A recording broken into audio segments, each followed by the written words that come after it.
مشكله الرعاة في قاره افريقيا. تعالى بقى نوصل اللي احنا قلناه بس بهدوء شويه. كل اولادنا خدوا معايا مشكله سبته ومليله المحاضره اللي فاتت، والنهارده خدنا مشكله كشمير. تعالى على مشكله الرعاة، شوف انا عاملها لك ازاي. قبل ما اشرح خالص، مشكله الرعاة سببها الاستعمار البريطاني، صح؟ طيب انا عامل على السبوره بتاعتنا الجميله اهي 1 2 3 4. فالطالب بيحب يعرف ايه سبب المشكله ونطلع نواتج ايه تعلم. اروح كاتب كده هنا نواتج تعلم. قبل ما اعمل نواتج التعلم عايزك تبقى شاطر قوي بقى. اول سبب في اسباب مشكله الرعاة اللي حصل فيها مشكله هنا في افريقيا، واحد، بص على الكلمه اللي هكتبها بالعربي، النمو السكاني. فعيل يقول لي يا استاذ والله ده احنا طول السنه زهقنا من الكلمه دي.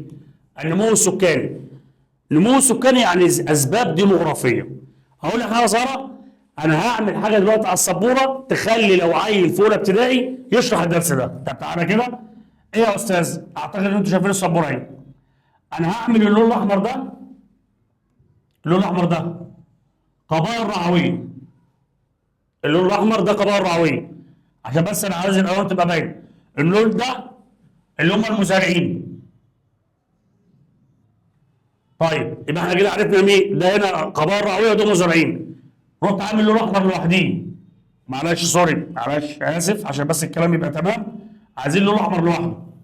ايه اللون الاحمر اهو؟ بص تاني، ادي اللون الاحمر اللي هو ايه؟ مزارعين، قبائل رعويه قصدي اهي.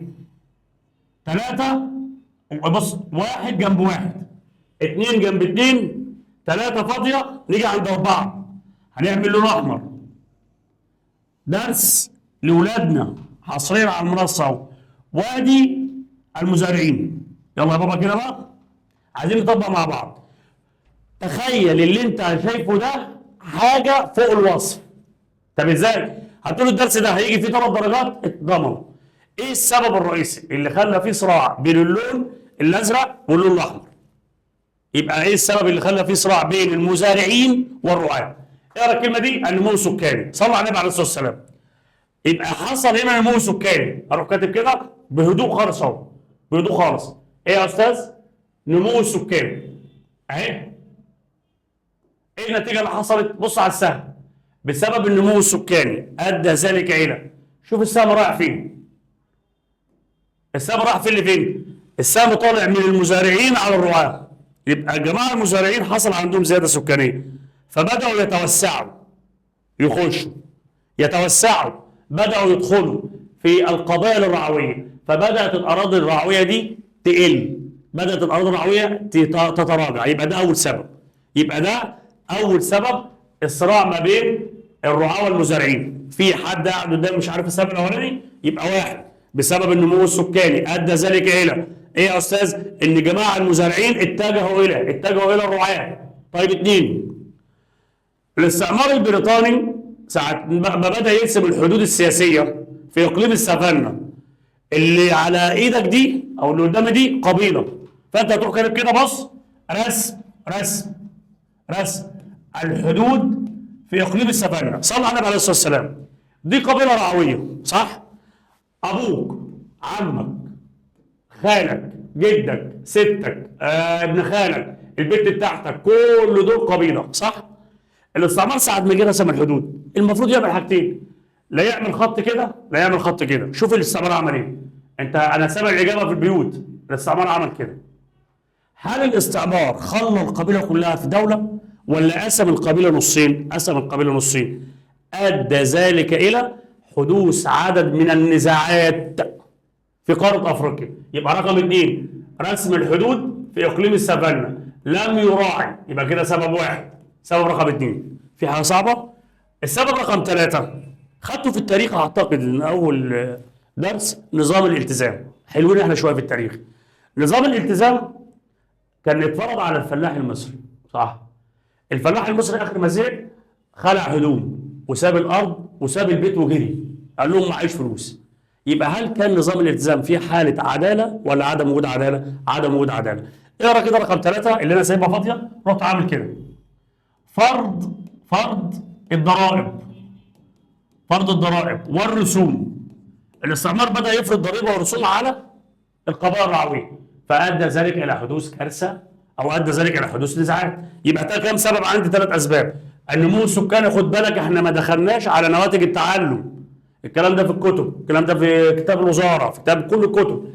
النمو السكاني ادى الى المزارعين راحوا عند الرعاة، القبيله اتقسمت نصين، الضرائب اتفرضت. صلوا على النبي عليه الصلاه والسلام.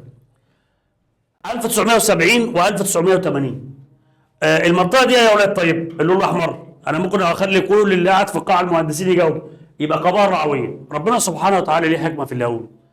قال لك بسبب التغيرات المناخيه. بص ايدي، بص ايدي كده، الحشائش ماتت، الحشائش ماتت، الحيوانات ماتت، فاصبح هنا في حاجه جديده شويه. هعمل سهم كده، الجماعه اللي فيهم السهم يبقى شاطرين. يبقى هنا سؤال، بعد ما حدثت تغيرات مناخيه، اروح كاتب هنا الاول التغيرات المناخيه. التغيرات المناخيه، تغيرات مناخيه يعني مفيش مطر، تغيرات مناخيه يعني الحيوانات ماتت، تغيرات مناخيه يعني مفيش حشائش.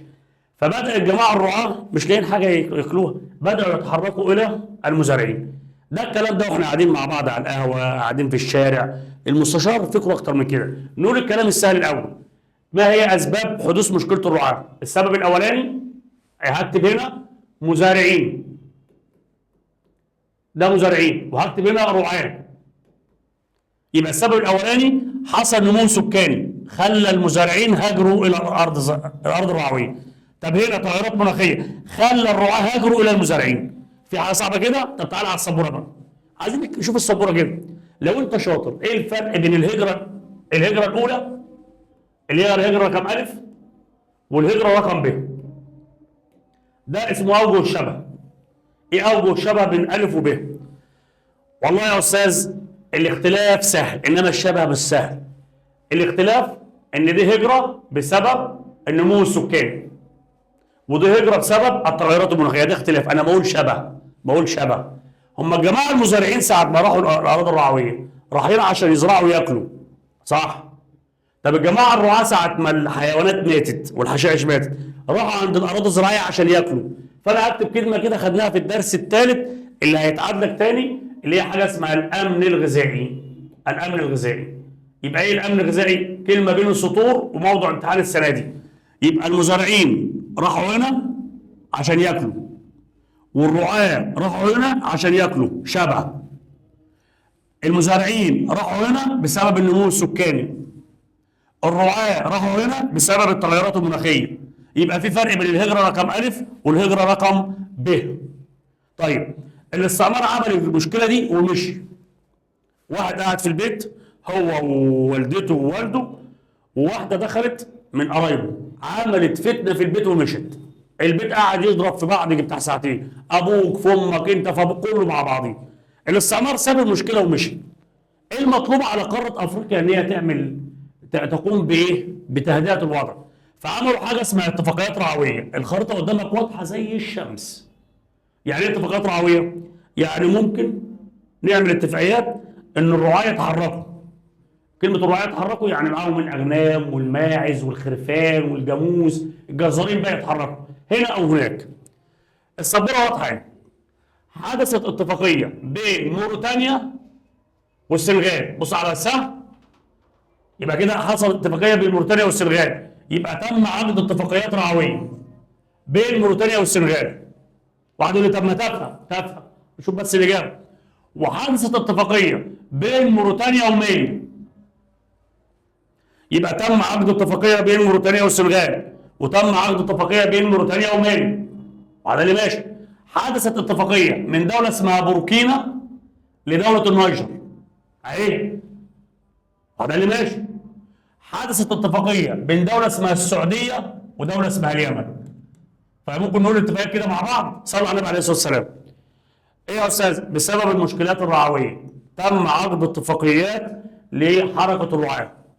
حدثت اتفاقيه بين موريتانيا والسنغال، موريتانيا ومالي، موريتانيا والسنغال، موريتانيا ومالي، بوركينا والنيجر، اليمن والسعوديه. عايزك بقى تشوف بقى نواتج التعلم. في حاجه صعبه في الاتفاقيات؟ ماشي يا استاذ. طب عايز حد يجاوب بقى. موريتانيا دوله عربيه، يبقى من اهم الدول العربيه. انا عايز هنا نواتج تعلم اهي، نواتج تعلم. من اهم الدول العربيه اللي قامت بعقد اتفاقيات، هتقول له موريتانيا. بس موريتانيا ايه بقى؟ حدودها الجنوبيه مع حدود السنغال الشماليه. بص على اللي انا هعمله كده، موريتانيا كده السنغال، هي باينه زي الشمس، يبقى جنوب موريتانيا مع شمال السنغال. صح يا استاذ؟ طيب دي موريتانيا ومالي اهو كده موريتانيا، يبقى شرق موريتانيا، شرق موريتانيا مع غرب مالي، غرب مالي. هو ممكن يجيب الاتجاهات؟ اه يا حبيبي ممكن يجيب اتجاهات. فعيل قال لي ده تمام يا استاذ، لدرجه ان في اتفاقيه سموها الاسم ده مجموعه الايكواس او الايكواس. اهي عدد من الدول، عددهم 16 دوله، 16 دوله. فطبعا ولادنا الجمال الشاطرين عايزين يعرفوا الايكواس على السبوره، كله يبص لي بقى على السبوره كده عشان الجزئيه دي مهمه. ايه بقى؟ هناخد فيها 3 دقائق، 4 دقائق، 5 دقائق، 6 دقائق، 10 دقائق، بس عايزك تشوف بقى الجمال. قال لك ال 16 دوله دول غرب افريقيا. يا استاذ طب انا في اللجنه هغلط، انا في اللجنه هغلط، هجيبهم ازاي؟ هقول لك تعمل ايه. بص معايا في اللي هعمله دلوقتي. خلاص؟ ادي اللون بتاعنا اللي هنحركه. بص خط ماشي ازاي؟ مجموعه الايكواس، شوف خط عامل ازاي اهو. يضم دوله نيجيريا، سرحت. يضم دوله النيجر، مشيت. يضم دوله مالي، كملت. يضم دوله موريتانيا، كملت اهم. بص كده، يبقى ده الدول الايكواس. اروح اعمل خط، وفي دوله هنا اسمها الراس الاخضر اهي. دول ودول 16 دوله.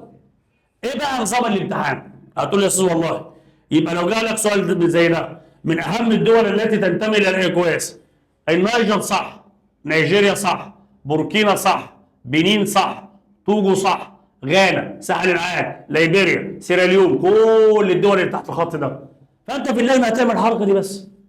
وفي دوله اسمها الراس الاخضر، المنتخب المصري لعبها مرتين، واللي بيحط الامتحان قاعد بيتفرج على المباراه وافتكر مجموعه الايكواس وجاب الاسئله دي.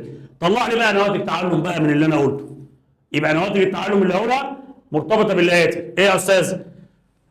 اسباب مشكله الرعاه ان الجماعه المزارعين عددهم زاد، القبيله اتقسمت نصين، فرض الضرائب، التغيرات المناخيه. ده الكلام السهل.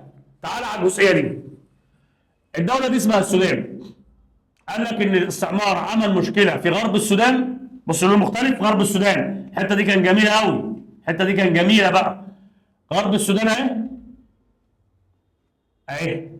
يبقى هنا سؤال، دوله تشاد فيها مشكله مع السودان، تشاد من الشرق والسودان من الغرب.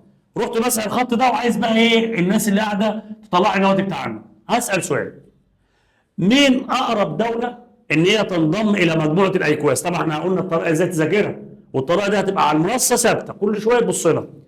الخط اللي انا عملته ده داخل جواه نيجيريا، النيجر، مالي، موريتانيا، بوركينا مع دوله الراس الاخضر. انا ممكن اقعد اجيب اسئله قد كده، بس اسئله كتيره جدا. واحد، هي دوله الكونغو تبع الايكواس؟ هتقول لي لا. يبقى لو جيب لك السؤال ده، جميع الدول الاتيه تنتمي الى الايكواس ما عدا، وانت في اللجنه بالقلم رصاص اعمل الطريقه الصغيره دي، طلع الاجابه كده. لو قال لي دوله مالي صح، طب لو قال لي دوله السنغال صح، طب لو قال لي دوله اسمها دوله نيجيريا، بص كده على اللون الاحمر ده، نيجيريا صح، النيجر صح، مالي صح، موريتانيا صح. طب ما تبص لي كده على الخريطه، هو انت ما بتشوفش خالص في اللجنه؟ دوله بتسوانا لا، ناميبيا لا، اوغندا لا، اثيوبيا لا، جنوب السودان لا. طب السؤال الثاني، مين اقرب دوله ان هي تنضم الى الايكواس؟ مين القريبه اللي انا اروح لازقها هنا؟ لو جه قال لي السودان لا، طب لو قال لي اثيوبيا لا، طب جنوب السودان طبعا لا، طب كينيا لا. بص كده على الدوله دي، الدوله اللي عامل عليها خطين كده اهم. مين اقرب دوله للخط اللي انا رسمه؟ دوله اسمها تشاد. يبقى اقرب الدول الى الانضمام الى الايكواس دوله تشاد. طيب حاجه ثانيه، مين فيكم فاكر الدرس الثاني الوحده الاولى اشكال الدول؟ الدوله اللي انا عملتها دي كده اهي، ده كده شكل مندمج، بس في دوله هنا اسمها الراس الاخضر. سؤال حصري لاولادي على المنصه، او سؤال حصري اهو، إذا تحولت مجموعة الأيكواس إلى دولة. لو الأيكواس تحولت لدولة سوف تجمع بين شكلين، مندمج وبر بحري. واحد قال لي ليه بر بحري؟ لأن أي دولة لها جزيرة يبقى شكلها بر بحري. من الدولة دي اسمها الرأس الأخضر. المنتخب المصري لعبها مرتين، والمرتين احنا فزنا. الرأس الأخضر في المحيط الأطلنطي، الرأس الأخضر، وهكذا. أنا عمال أطلع الوقت بتاعكم، رحت ماسح. شوف الحصة حلوة إزاي؟ مسحت. الجماعة اللي قاعدين يتابعونا، لو قال لك السؤال ده ماذا يحدث لو، شوف بقى السؤال ماذا يحدث لو، بصوا له الأسود، أصبحت دولة غانا وساحل العالم دولة واحدة. بص على الخط، هتقول لي يا أستاذ أنا ممكن أجاوب. بدل ما كان الأيكواس 16 هتبقى 15. ده أول ناتج. طيب بدل ما كان عدد الدول البحرية، الله، عدد الدول البحرية، غانا كان مطلع على بحر، ساحل العاج مطلع على بحر، يعني في عدد دول بحرية، يبقى عدد الدول البحرية هيقل. قلت عدد الدول البحرية. بعد اللي طب تمام نكمل تاني. صلى الله على النبي عليه الصلاة والسلام. السؤال ده صعب قوي. حد خد باله من حاجة؟ أنا عمال أقول إيه؟ نواتج التعلم.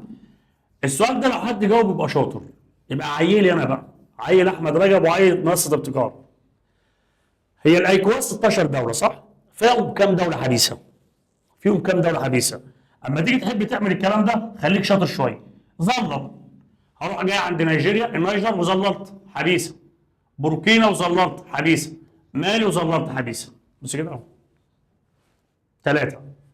ثلاثة صعبة؟ ثلاثة. فالراجل قال لك أنا هربط منهج. لو جه قال لك عدد الدول الحديثة في الأيكواس، عدد الدول الحديثة 3، تشبه أي بحيرة. احنا عندنا 4 بحيرات وحظكم من السماء.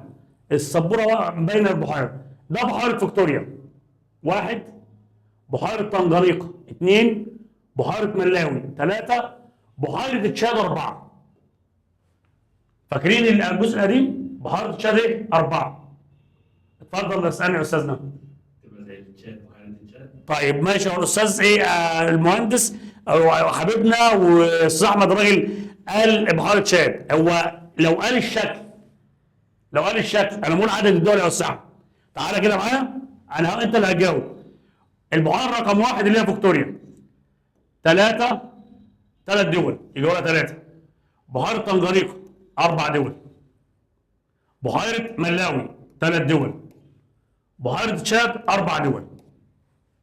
دور بقى على البحيره اللي فيها 3 دول. هتقول لي يا استاذ بحيره فيكتوريا يجاورها 3. يبقى عدد الدول المجاوره لبحيره فيكتوريا تشبه عدد الدول الحديثه في الايكواس. عدد الدول المجاوره لبحيره ملاوي، انا بقول لك الاسئله دي حصري على فكره، حصري، والراجل صاحب المنصه قاعد اهوت وبيسالني. ده لو جت في الامتحان يبقى بعد الامتحان تطلعوا الكلام ده. عدد الدول المجاوره لبحيره ملاوي 3، يبقى شبه بعض. طيب السؤال الثاني لو حد فيكم شاطر هيجاوب. ايه بقى السؤال ده؟ صعب شويه، صعب قوي. ايه يا استاذ؟ ما هي البحيرات التي تنضم الى الايكواس؟ ممكن تجاوب بقى كده يا استاذ احمد.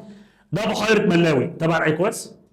طب بحيره طنجانيقه اللي هي بحيره تشاد. اقول لكم حاجه صغيره، انا في المنصه عايز اجيب 4 كده يقعدوا قدامي ورا الكاميرا اسالهم عشان يحس بتفاعل شويه. الراجل بيساعدنا اهو. ده بحيره تشاد.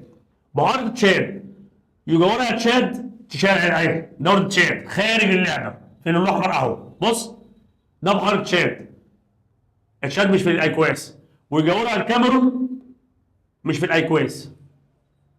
مين الدول اللي تبع البحيره؟ نيجيريا، النيجر ونيجيريا. لو انت بقى مركز شويه، انا كنت ممكن اقول لعيلي، انا على فكره المنصه زي المركز، اقول لعيلي 1 زياده عدد السكان، 2 رسم الحدود، 3 فرض الضرائب، 4 التغيرات. احنا هنهزر؟ مفيش الكلام ده، المستشار معلم. يبقى انا كده خدت الجزئيه دي وفكيتها، وخدت الخطوه وفكيتها. وقعد قال لي يا استاذ طب ما هو في حاجه ثانيه، ان شاء الله في الوحده الثالثه هناخد حاجه اسمها الكوميس. كل دول الكوميس هنا اهو. يبقى اقول لك حاجه من الوحده الثالثه، المحاضره اللي بعد 4 محاضرات، جميع دول الكوميسا خارج الايكواس. شرق وغرب، شرق وغرب. وانا اللي ماشي يا استاذ. طيب مين الدوله العربيه اللي تبع الايكواس؟ موريتانيا. موريتانيا. يبقى ده المشكله الثالثه، لو انت ركزت شويه فيها. المشكله الثالثه جت خريطه قدام سيادتك. طب يا استاذ نوت ما تغلطش ابدا في الخرائط. خط صغير بالقلم الرصاص وتروح عامل كده، خط من عند نيجيريا وتجيب النيجر، تعدي على مالي، تعدي على موريتانيا، وتقفل الحته دي اهي قفلتها. هنا كام دوله؟ 15. هقول تاني، الراس الاخضر جزيره، يبقى هنا عندي شكل مندمج وبر بحر. شوف، اروح مطلع الدول الحديثه، مطلع الدول البحريه، شغال شغال. طب اقول لكم حاجه صغيره عشان نقفل الحته دي ونخش على ازاي اظبط لك الدرس كله النهارده. مين فيكم فاكر الدرس الاولاني اللي المنصه عامله لكم مفاجاه تابعوها الاسبوع الجاي؟ في عندنا حاجه اسمها الدول الكونفدراليه. هي الدول الكونفدراليه تضم دوله ولا عدد من الدول؟ عدد من الدول. طب لو جاب لك السؤال ده، اذا تحولت مجموعه الايكواس الى دوله، ينفع اقول عليها دوله وحدويه؟ لا. دوله فدراليه؟ لا. امال اقول ايه؟ كونفدراليه. ليه؟ انا لسه قايل لك كام دوله؟ 16 دوله، منهم دوله جزريه. اهو تاني الراس الاخضر. يبقى ده المشكلات الثلاثه اللي احنا كملنا بيهم الحصه اللي فاتت. طيب يا استاذ النص ساعه اللي جايه، 40 دقيقه اللي جايه، 20 دقيقه، زي ما تيجي احنا ورزقنا. هنعمل ايه؟ ازاي الطالب يلم الدرس كله على السبوره كامله على هيئه اسئله. ازاي اسئله؟ هنشوف الاسئله اللي في الكتاب ونطبق معانا مع بعض. فاصل ونواصل بعد